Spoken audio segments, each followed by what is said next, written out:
Aw. Sorry, Binky. Father isn't here right now. Wait, where are you going? Welcome to the season finale of 6 Degrees of Cats. Paka. Pusa. Koyangi. Gorbe. Nico. Gato. Kitty. This podcast, in which I, Captain Kitty, or Amanda if we're technical about it, investigate a question about cats that explores each degree of separation between human and feline kind with the help of a diversity of experts. We'll touch on genetics, history, cognition, a bunch of philosophy, psychology, and marketing. Basically the same thing if you ask me. On top of the stuff we already know, discuss, and probably love about cats. We have arrived, dear friends, to this season's final episode. My co-executive producers, who have forced me to sign a contract to update the show notes, naming them as such, and I, Captain Kitty, are all feeling very grateful and very exhausted given all the travel we've had from connection point to connection point across history, topics, and cultures. You could say it's been a trip. And hopefully it will continue. Before we dive into the episode, we wanted to send our deep gratitude to all of you listeners. Here's a message from Binky. And here's one from Snuggles. Did you catch all that? Season 2 will pick up in late fall, but please don't worry. We will be releasing mini episodes in which we'll revisit Season 1 guest experts or update you on happenings at 6 Degrees of Cats HQ. And if you haven't kept up with the Captain's Log, our Substack newsletter, we'll also be keeping that fresh. Yours truly has been doing this as a team of 1. Ouch! Fine. A team of 3. Independently, without sponsors. We'd love to grow, and that takes... So, if you want to see 6 Degrees of Cats take off, please visit our show notes to see more about how you can do that. We'll be coming out with merch and are excited to keep the course on SS 6 Degrees of Cats. Anyway, on to the episode.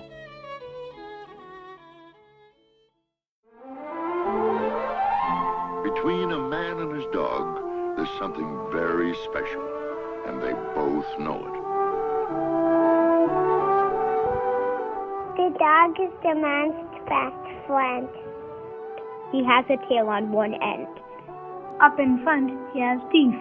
And 4 legs underneath. Thanks, guys. That was a recitation of North American poet Ogden Nash's classic, An Introduction to Dogs. Here in the United States, at the time of this episode's release, we'll have just celebrated the 2nd or maybe the 3rd most popular greeting card bonanza, that is, Father's Day. I don't know about you, but a lot of the greeting cards for Father's Day, and for men in general, almost exclusively includes at least one of these things. Bonus points for 2 or more. Golf, hunting, the outdoors, large maintenance vehicles, or dogs. But no cats. Or babies, even though I kind of get it with the babies, because cats are cuter than babies. That is a true fact. Back to the cats. Come on. I think it's time to interrogate that premise. Why are dogs man's best friend? Why not cats? I've thought a lot about this, and I think a strong case can be made that cats and men have a lot more in common than you'd think. Were it not for... Well, let's get into it. Many people would think that I was raised by a bunch of cat people, but in fact, my mom was cat agnostic. Her childhood pet was a beloved wiener dog called Heidi, And my dad's side of the family was the prototypical American dog family. We're talking generations of black Labrador retrievers who accompanied Captain Kitty's paternal great-grandfathers on hunts, greeted them upon their return from various military conflicts that the U.S. had gotten itself into during their time, the noble beasts that slept at their feet, jumped all over them with joy, and barked incessantly at the sight, sound, or smell of a foreign interloper at a volume exceeding 80 decibels. According to the CDC, noise at 80 decibels and above might start to damage your hearing. Where was I? Ah, yes, my dad. Inconceivably, to me and most of you listeners, Dad and cats were no bueno. He seemed immune to their charms. He genuinely disliked them. But of course, he loved me. He allowed not one, but 2 cats, Ribbons and Tibbins, to invade his home, tear up his furniture, walk on his counters, relieve themselves in a box that he somehow got stuck monitoring, and all those pricey vet visits that, yes, he had to pay for. I won't say that Dad ever came around to being a cat guy, nor would he have opted to adopt a cat without, well, my influence. But I think he did come to appreciate their quiet and affectionate presence, as well as the relative lack of mischief they got into in comparison to their stepbrother, Lightning. Our adorable but completely out of control yellow lab, whose maintenance and cost far exceeded both of the cats together, penny for penny. R.I.P. Lightning. My dad passed in 2014. I'd like to think he is still feeding Ribbons, shooing away Tibbins, who somehow became quite attached to him, and chasing after Lightning up there in the afterlife. When I remember my dad, I always think of a more reserved, I mentioned I was adopted, right? quiet, covertly humorous guy. He was tidy, considerate, calm.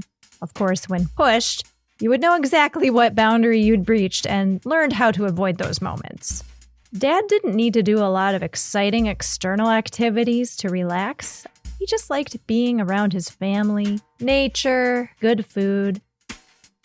He wasn't a homebody per se, but he definitely was more on the introverted side. He really loved fishing and hunting. Those personality traits sure do sound familiar. Was my dad a cat? I mean, in one way, he already was a cat, as a Leo. Come to think of it, he sure had a lot in common with them. Starting with hunting. I think this is going to help us as we continue investigating this man's best friend thing. As we heard in episode 1 from Dr. Melinda Zeter, cats descended from animals that are not pack animals, but happen to be darn good at hunting. Check this out.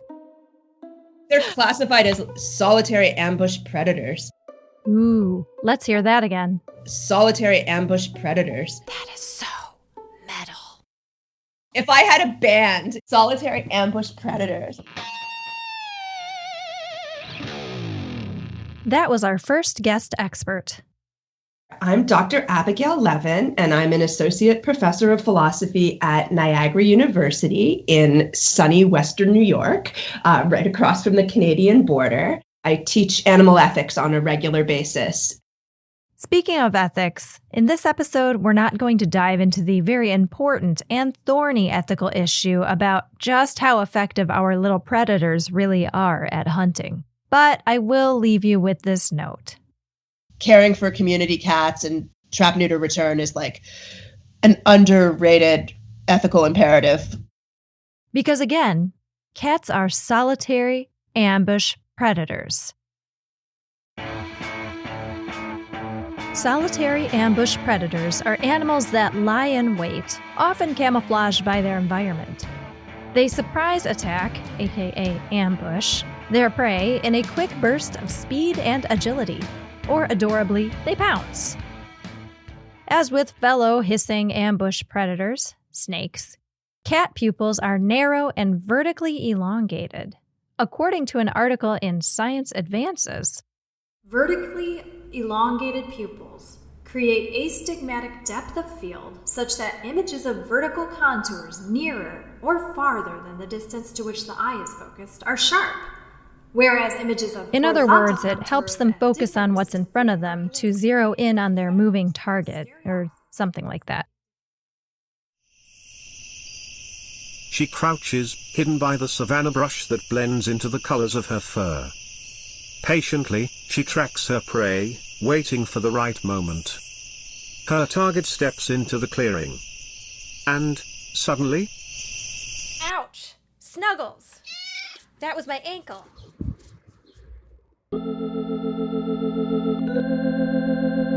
Anyone who's ever had a kitty in their domicile had to become an expert grave digger to provide a proper Christian burial, Or not. for the unfortunate critters that came into their claws. My dad took the ecological impact of hunting pretty seriously, and so, of course, he was not happy with my cat's efficacy at hunting. You know, this is part of their nature. In fact, their close cousin, the black-footed cat in Africa, is the #1 most effective predator in the whole animal kingdom. This little guy has a 60% kill rate. It's indisputable that cats are pretty much like the top hunter. So hunters, I think you found a new mascot. Alrighty, back to the man's best friend question. Listen, forget that malarkey that the word man means human. They said what they said. We're going to continue our deep dive into every part of that statement right after the break.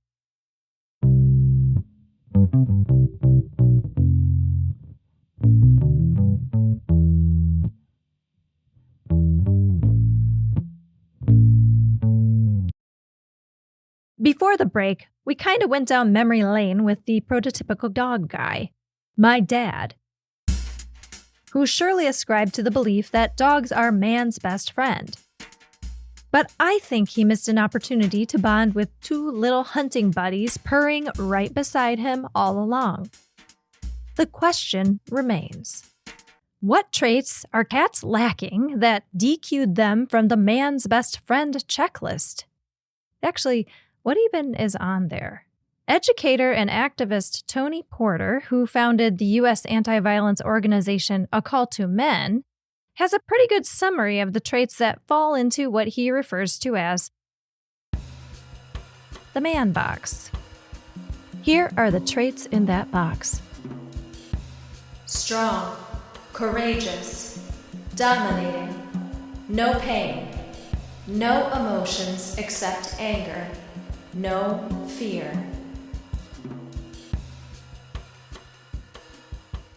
Interesting. I think we have to speak a bit more about masculinity, which means we're going to quickly brief on gender. Now, this is a complex and nuanced topic, so for this, I'm really grateful to consult with a person who works hard to help folks connect across various identities, experiences, and cultures. My name is Gabe García. I use they, them pronouns. I currently work as a diversity, equity, and inclusion analyst. You can find me on most all social media at Gabe F. Garcia. Overall, I try and really hold that through thread of diversity, equity, and inclusion, not only in my work, but also in my personal life. I've recently just joined the board of this fantastic organization called OK So, which essentially is a tech platform to help folks of any age connect with an expert and get their questions answered about sex, sexuality, identity, relationships, and all of that under the sun. Gabe was kind enough to help break down the terminology we're using in this episode. There are two terms to clarify here: sex and gender. My understanding, and I would say that this is a pretty learned understanding, especially as someone who identifies as transgender and gender nonconforming. Sex is really referring to quote unquote reproductive organs, talking about in very plain simple terms like, does this person have a penis or does this person have a vagina? You're born, you come out of the womb, and the doctor's like, it's a boy, it's a girl. Or intersex people exist as well. So, this child has ambiguous genitalia. So based on current research, sex includes 3 categories: male, female, or intersex. And those 3 are chosen by the clinical team who make that determination based on the presentation of the baby's genitalia. How about gender? Is that the same thing? Gender is a lot more complex. Gender has nothing to do with what's downstairs, so to say. Gender is how you feel and how you express yourself and move through the world. The way that you really reflect and feel about your sex in your heart and inside of yourself. Cisgender means you identify with the sex that you were assigned at birth. So your gender identity and your sex are aligned. Transgender refers to anybody whose gender identity and sex are misaligned. And so in my case, my sex is male, but I don't identify as a man. I don't identify as male. It's historically proven, gender is a construct. Now we're getting somewhere. Gender is a construct. You might be familiar with that phrase. It simply means that, unlike sex, the category of gender isn't based on specific fixed criteria, but rather has been constructed and changes with the times. Have you noticed how people will tend to refer to dogs as he and cats as she? We have a daughter, I think I said. Yeah. Why can't I find gender neutral or boys cat clothes? And I'm like, I can't. All the cat clothes are pink. It's super gendering her. 2 for 1 here. Cats and color. How did they become so gendered? Here's a quick aside about color. Up around World War II, pink was seen as a boy's color, the junior version of red, which is, or was, the ultimate masculine color of the day.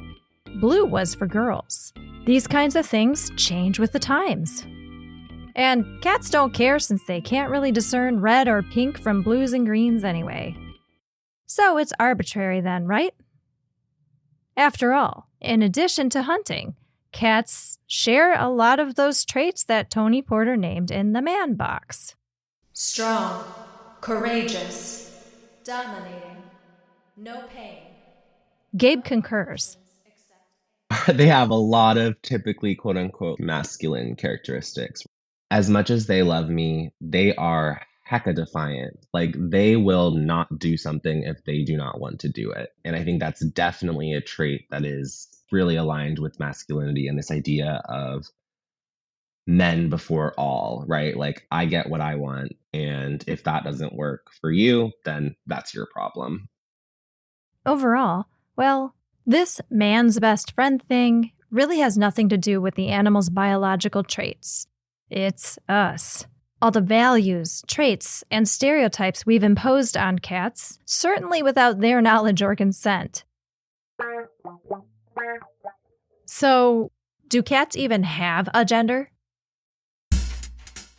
I don't think that cats have gender because, lucky for them, don't get me wrong, cats are so smart. I don't think that their world is as complex as ours is. My cats have no concept of the fact that they're quote-unquote male cats. Hot take, I think cats are non-binary. I concur. Cats possess traits that we would classify as masculine or feminine, depending on the behavior. And it's not just the cats themselves that are highly gendered. Even loving on cats is a gender thing. Someone's like, want to see a picture of my cat? You're like, you're a freak. Get away from me. But people will show you their puppy all day, right? But you can't pull out a cat at a bar. If a dude pulls out a cat picture at a bar, they're like, he's a creep. Get away from that weirdo with 3 cats on his phone. What's this dude doing? That was comic Corey Rodriguez. The clip is actually from a bit he did called Cats Are Better Than Dogs. For the record, all animals are intrinsically wonderful and much better than humans. But yes, of course, my preference is cats. Anyway, Back to Corey's observation. I didn't know it was such a big deal with men and masculinity and cats until when I was posting stuff. A lot of guys that I knew would be like, man, why don't you get a dog? Why don't you get a dog? And I'm like, because I like cats. I don't see why that matters. And then even to the point where some young guys, I have to explain to them, as far as the masculinity thing, a lion is the king of the jungle. Like, that's a cat. It's a big old cat. Why is that even looked at like a gender thing? You may recognize the voice of our wonderful returning guest expert. I am Sterling TrapKing Davis out of Atlanta, Georgia. Let's refresh on what he does and why he's doing it.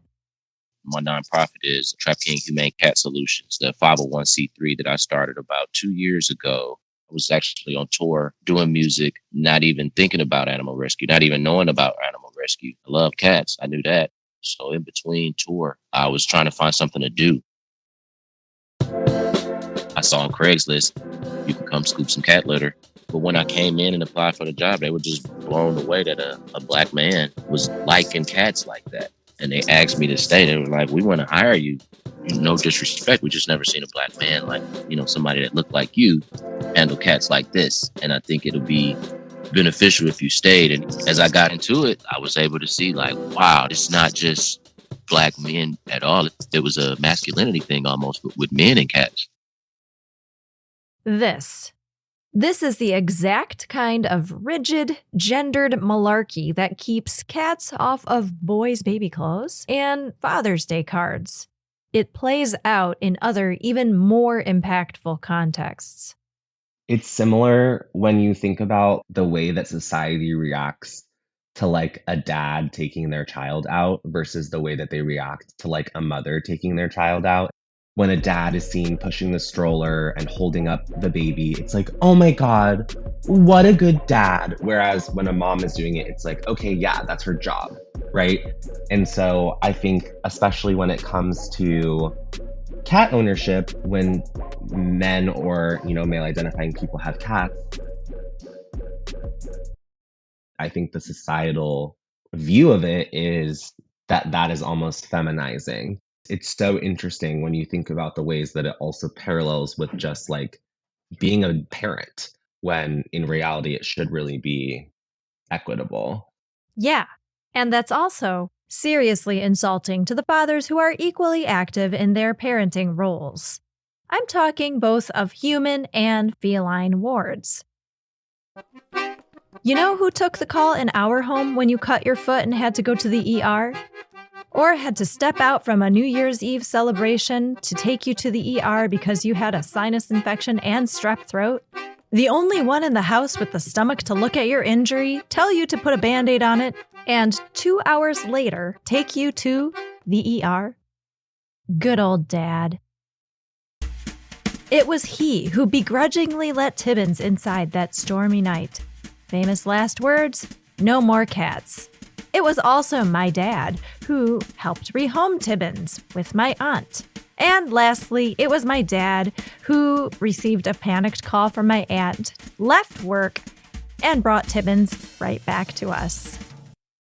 And it was he, one Christmas Eve, who accompanied yours truly to the animal ER to say farewell to Ribbons in his 18th final year. Yeah. That man was a father to both his human and his fur-bearing, children. There are so many fathers who have done that kind of stuff. So let's stop denying this beautiful side of fatherhood and masculinity. Let's break out of those boxes and think about those labels. Labels are good for finding community with others who also identify in similar ways. Not good for fully defining your gender identity and your sex.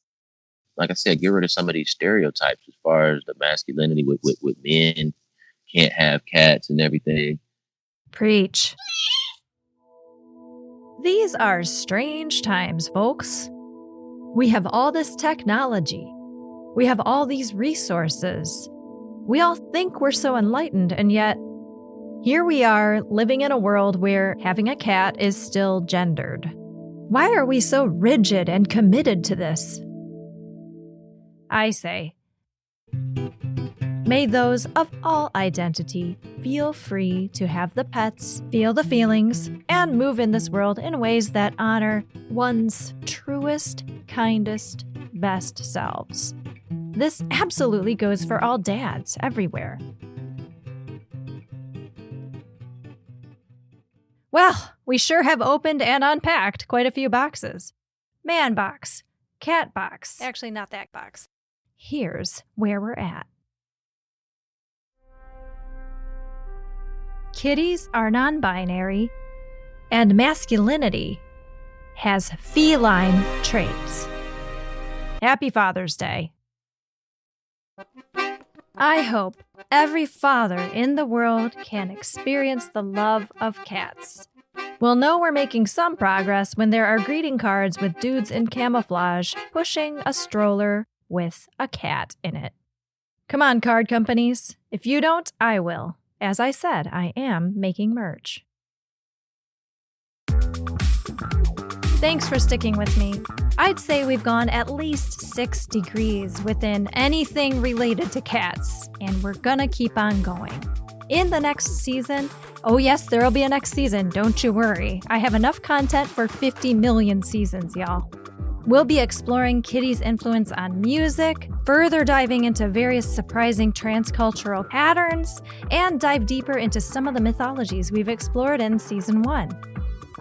So thank you, everybody. It's been a blast this season, and I'll see you on the other side. Of the season break, I mean. I'm not going anywhere, although I'm seriously working on that cat tour of the world.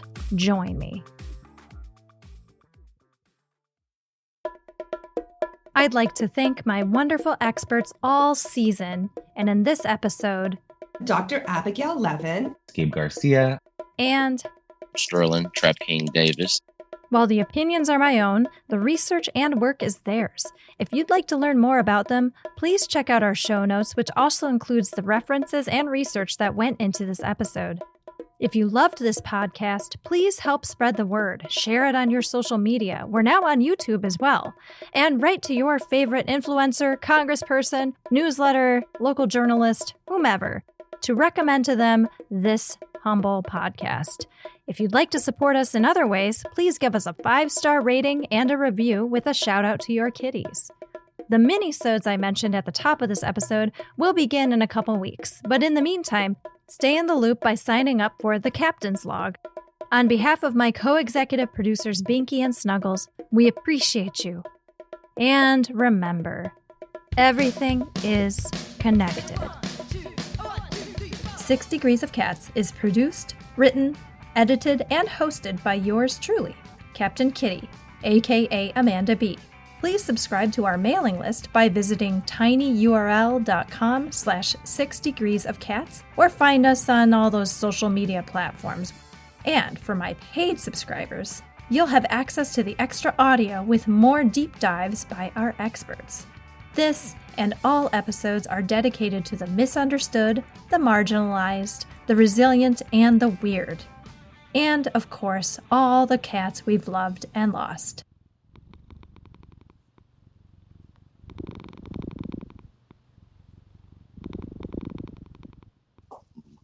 Getting settled here. Watch out, Rick James. Sorry, my cat. I love that your cat's name is Rick James. Probably should have named him Elton John, though, because he's more so of a older guy that wants to stay to himself. Just be around me, maybe. I should have gave him a different name. So hilarious.